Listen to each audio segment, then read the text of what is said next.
করেছিলাম আমরা 24-এর আন্দোলনের মাধ্যমে দেশকে স্বৈরাচার মুক্ত করেছি। এখন ইসলামিক ফাউন্ডেশন আসলে আপনারা জানেন যে রিলিজিয়াস সেক্টরে অত্যন্ত গুরুত্বপূর্ণ দায়িত্ব আমরা পালন করে আসি। সরকারের রাষ্ট্রীয় যত জাতীয় প্রোগ্রাম আছে সেগুলি আমরা বাস্তবায়ন করি।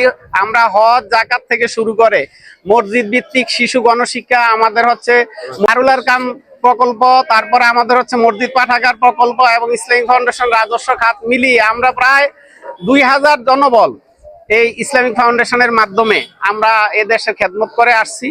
তা আমাদের সবচেয়ে বড় যে প্রকল্প, সেই প্রকল্প নিয়ে আমরা আজকে এখানে উপস্থিত হয়েছি। এই প্রকল্পটা আপনারা জানেন কিনা জানি না, 1993 সালে মরহুম এদেশে যে জননন্দিত প্রধানমন্ত্রী বেগম খালেদা জিয়ার হাত ধরে এই প্রকল্পের সূচনা হয়েছে।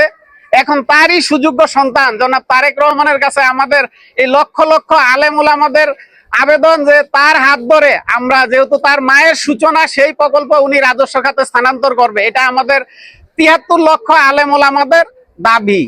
আর হচ্ছে চাঁদপুরের সন্তান হিসাবে আমি চাঁদপুরে একটি আন্তর্জাতিক মানের নদীবন্দর স্থাপন চাই এবং চাঁদপুর কৃষি বিশ্ববিদ্যালয়, চাঁদপুর প্রকৌশল বিশ্ববিদ্যালয় এবং মেডিকেল কলেজ এবং চাঁদপুর বিজ্ঞান ও প্রযুক্তি বিশ্ববিদ্যালয়ের জন্য স্থায়ী ক্যাম্পাস করে দিবেন এবং চাঁদপুর টু দাউদকান্দি এবং চাঁদপুর টু কুমিল্লায় 4 লেন বিশিষ্ট রাস্তা করে দিবে। হাইমচরের অর্থনৈতিক ইপিজোড এবং সদরের ইপিজোড, এই হাইমচর এবং আপনার চাঁদপুর সদর আর হচ্ছে মতলব থেকে হাইমচর পর্যন্ত নদীর পার দিয়ে একটা সুন্দর করে নদী প্রোডাকশন দিবে। এটা আমার চাঁদপুরের জনগণ হিসাবে আমার দাবি। সে 80,000 আমার শিক্ষক কর্মচারীদের পক্ষ থেকে দাবি হচ্ছে, যেহেতু আমার বর্তমান প্রধানমন্ত্রী মায়ের হাত ধরে এই প্রতিষ্ঠানকে উনি রাজস্ব খাতে স্থানান্তর করে আলেমুল আমাদের কর্মসংস্থানকে স্থায়ী করবেন। ইমাম মুয়াজ্জিন কল্যাণ ট্রাস্ট, ইমাম মুয়াজ্জিন কল্যাণ ব্যাংক, আমরা চাচ্ছি ইমাম মুয়াজ্জিন কল্যাণ ট্রাস্টের মাধ্যমে একটা ট্রাস্ট ব্যাংক স্থাপন আমরা চাচ্ছি আলেমুল আমাদের পক্ষ থেকে।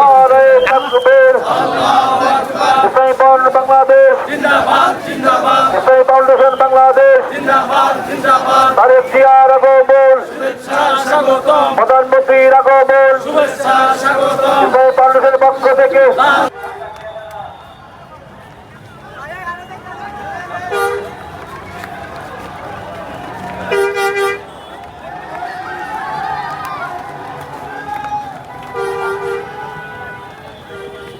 শুকরিয়া আদায় করছি।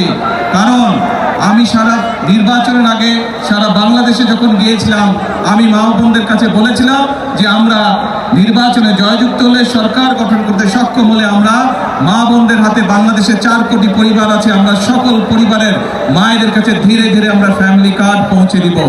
বিশেষ করে গ্রামে গঞ্জে বসবাসকারী খেটে খাওয়া মানুষ যারা আছে তাদের কাছে আমরা আগে পৌঁছে দিব।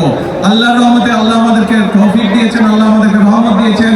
আমরা এই কাজটি সরকার গঠনের 1 মাসের ভিতরে এই কাজটি শুরু করেছি। তারই অংশ হিসাবে আজকে এই এলাকায় চাঁদপুর সদরের এই ওয়ার্ডের মধ্যে, এই ইউনিয়নের মধ্যে আমরা এই কাজটি শুরু করলাম। আমি জানি